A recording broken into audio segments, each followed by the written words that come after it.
নমস্কার, আমি পূর্ণা। শুরু করছি ডিজিটাল মিডিয়ায় এই প্রথম বাংলায় খেলার বুলেটিন প্যারালাল ঝলক। শুরুতেই দেখে নেব ফুটবলের যাবতীয় সব খবর নিয়ে খেল সকার।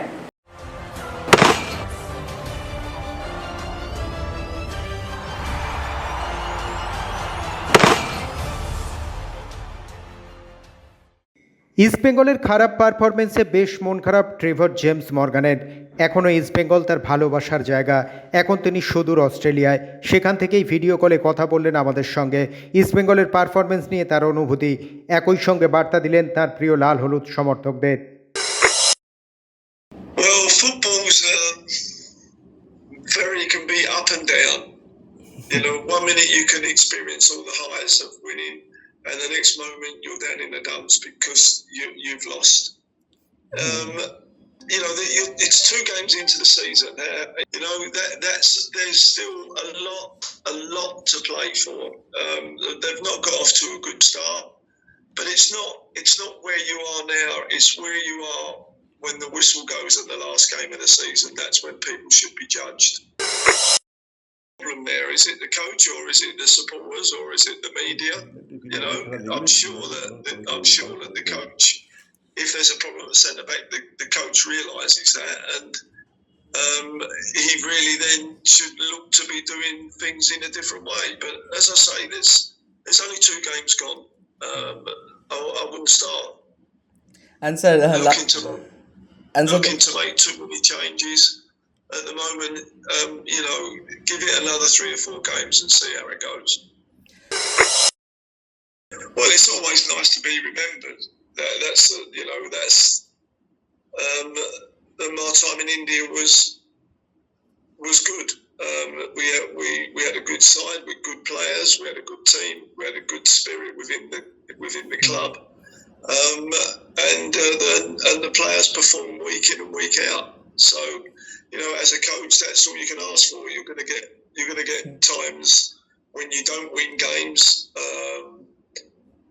But fortunately, we won a lot more games than we lost during my time there, and were successful in many of in what we won. I mean, we didn't win the I-League, which was a little bit disappointing because I think we were one of the most consistent teams in India at the time during the period.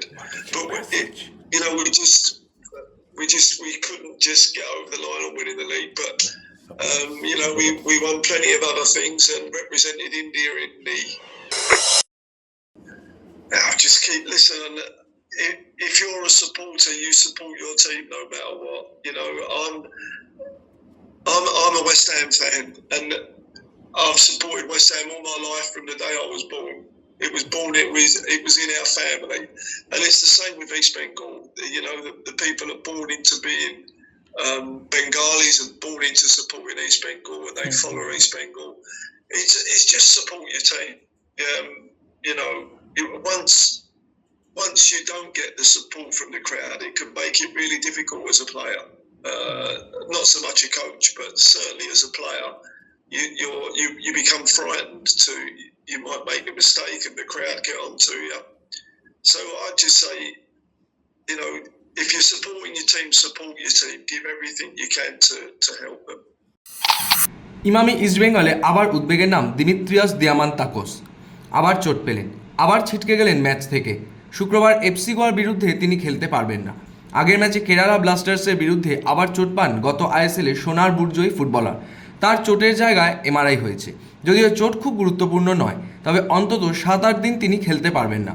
গোয়ার বিরুদ্ধে তো নয়ই, পরের কোন ম্যাচে তিনি ফিরবেন সেটাও এখনও পরিষ্কার নয়। দিমিত্রিয়াস দিয়ামান্তাকোস তো আগেই ছিটকে গিয়েছেন। এফসি গোয়ার বিরুদ্ধে বিশ্রাম দেওয়া হতে পারে মোহাম্মদ রাকিবকেও। শোনা যাচ্ছে প্রভাত লাকড়া চোট সারিয়ে এখন সম্পূর্ণ সুস্থ। এফসি গোয়া ম্যাচ দিয়েই ফিরতে চলেছেন তিনি। একটানা ম্যাচ এবং প্রস্তুতির কারণে ফুটবলাররা মাঝে মধ্যেই চোট পাচ্ছেন। গত ম্যাচে দিয়ামান্তাকোসের পাশাপাশি হালকা চোট পেয়েছিলেন রাকিবও। সেই কারণেই বাড়তি ঝুঁকি নিতে চাইছেন না লাল হলুদ টিম ম্যানেজমেন্ট। অন্যদিকে এদিনের অনুশীলনে দিয়ামান্তাকোসের পাশাপাশি আরেক বিদেশি সল ক্রেসপো অনুপস্থিত ছিলেন। আইএসএলের পাশাপাশি আগামী মাসে এফসি ম্যাচে খেলতে হবে ইস্টবেঙ্গলকে।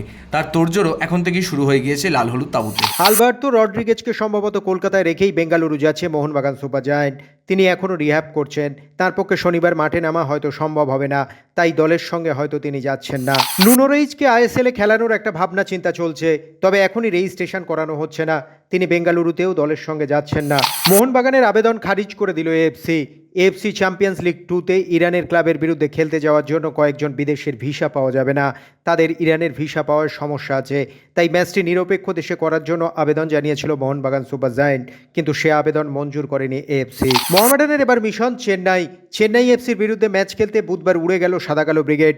প্রথম দুটি ম্যাচে ভালো খেলেও এসেছে মাত্র 1 পয়েন্ট।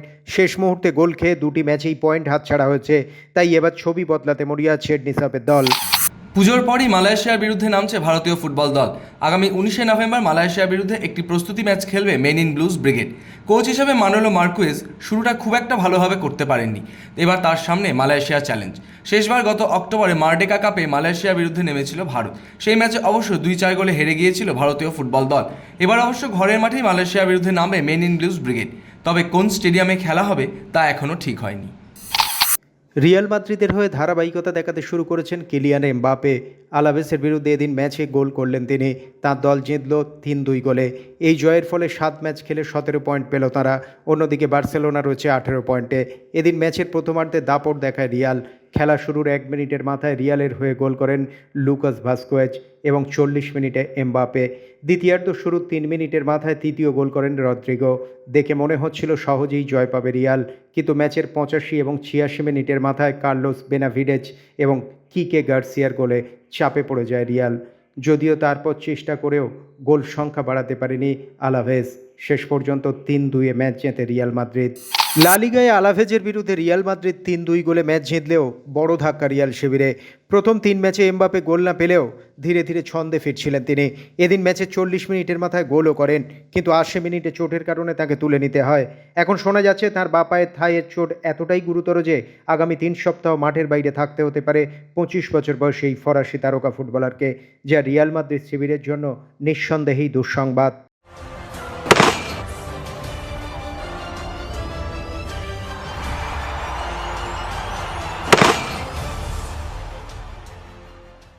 ঘরোয়া থেকে আন্তর্জাতিক ক্রিকেটের যাবতীয় সব খবর নিয়ে আমাদের বিশেষ সেগমেন্ট লে ছক্কা।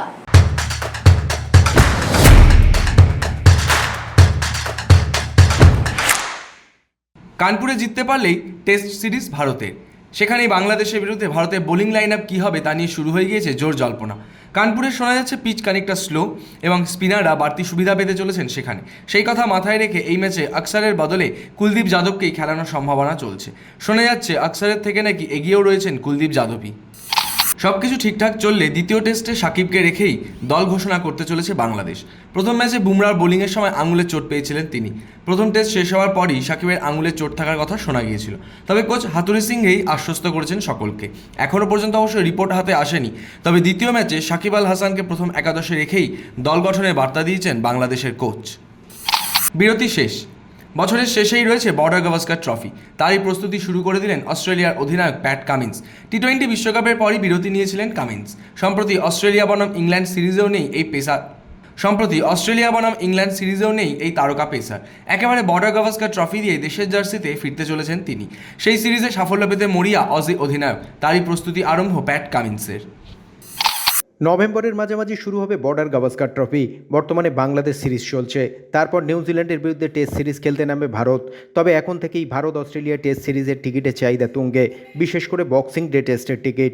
বর্ডার গাভাস্কার টেস্ট শুরু হতে এখনও মাস 2 বাকি, কিন্তু এরই মধ্যে হট কেকের মতো বিক্রি হচ্ছে বক্সিং ডে টেস্টের টিকিট।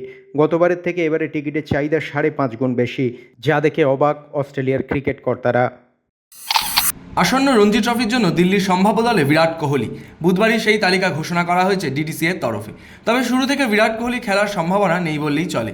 নিউজিল্যান্ডের বিরুদ্ধে টেস্ট সিরিজ এবং বর্ডার গাভাস্কার ট্রফি খেলার জন্যই খেলতে পারবেন না তিনি। তবে আগামী জানুয়ারি মাসে ভারতের কোনো সিরিজ নেই।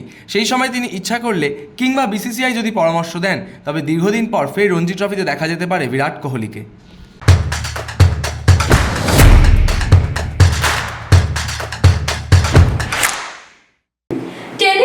সাঁতার, হকি থেকে দাবা, ফুটবল, ক্রিকেট ছাড়াও অন্যান্য সব খেলার খবর নিয়ে এবারে দেখে নেব উইং প্লে।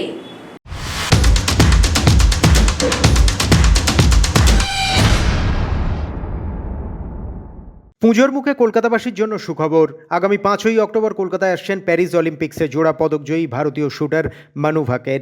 30 মিনিটের একটি চ্যাট শোতে অংশগ্রহণ করবেন তিনি। শোনাবেন তার মানু ভাকের হয়ে ওঠার গল্প, এমনকি কলকাতাবাসীর সঙ্গে ভাগ করে নেবেন তার অলিম্পিক্সের অভিজ্ঞতাও। প্যারিস অলিম্পিক্সে জোড়া পদক জিতে দেশকে গর্বিত করার পরও ট্রোলের মুখে পড়তে হলো মানু ভাকেরকে। বিভিন্ন ইভেন্টে নিজের জোড়া পদক নিয়ে যাওয়ার জন্য সোশ্যাল মিডিয়ায় তাকে আক্রমণ করা হয়। যদিও সমালোচকদের যোগ্য জবাব দিতে ছাড়েননি ভারতের এই তারকা শুটার। তিনি বলেছেন সবাই পদক দেখতে চান, তাই তিনি পদক সঙ্গে করে নিয়ে যান। নিজের ইচ্ছার পাশাপাশি আয়োজকদের অনুরোধের জন্য পদক নিয়ে যেতে বাধ্য হন তিনি। গুজরাটের সুরাটে মর্মান্তিক পরিণতির শিকার হলেন 19 বছরের বক্সার করণ পিপালিয়া নামে এই বক্সার রাজ্য স্তরের প্রতিযোগিতায় 63.5 কেজি বিভাগে অংশ নিয়েছিলেন। তার প্রতিপক্ষ ছিলেন হর্ষবর্ধন রাঠোর। ম্যাচের তৃতীয় রাউন্ডেই অসুস্থ হয়ে বক্সিং রিংয়ে লুটিয়ে পড়েন তিনি। হাসপাতালে নিয়ে গেলে অস্ত্রোপচারের পর ব্রেন ডেথ ঘোষণা করা হয় তাঁর। এই ঘটনার পর মৃতের পরিবারের পক্ষ থেকে উপযুক্ত চিকিৎসা পরিকাঠামো না থাকার অভিযোগ তুলে রাজ্য বক্সিং অ্যাসোসিয়েশনকে দায়ী করা হয়েছে।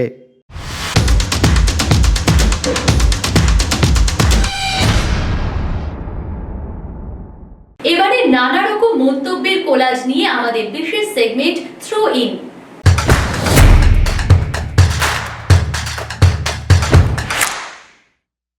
এটাই আমাদের সেরা টিম। দীর্ঘ সময় ধরে সকলে একসঙ্গে খেলছি। গত বছরও ট্রফির খুব কাছে পৌঁছেছিলাম। যে সমস্ত বিষয়ে আমাদের ভুল ত্রুটি ছিল সবই কভার করেছি। অনেক ক্ষেত্রেই ছোট ছোট ভুলের জন্য ট্রফি হাতছাড়া হয়েছে। এবার সব দিক থেকেই প্রস্তুত। আমার সতীর্থ অ্যাথলিটদের কাছে আমার প্রত্যাশা ছিল ওরা আমার পাশে থাকবে, কিন্তু আমি যখন আধা অচৈতন্য অবস্থায় হাসপাতালে ভর্তি হই ওরা আমার ছবি তুলছিল অনুমতি না নিয়েই, আর সেই ছবি সোশ্যাল মিডিয়ায় দিয়ে দাবি করতে থাকে আমি ঠিক আছি, কিন্তু বাস্তবটা হলো কিছুই ঠিক ছিল না।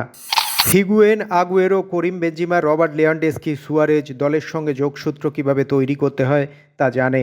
রোনাল্ডো জানেই না ফুটবল কিভাবে খেলতে হয়। ওর একটাই লক্ষ্য, একা গোল করবে।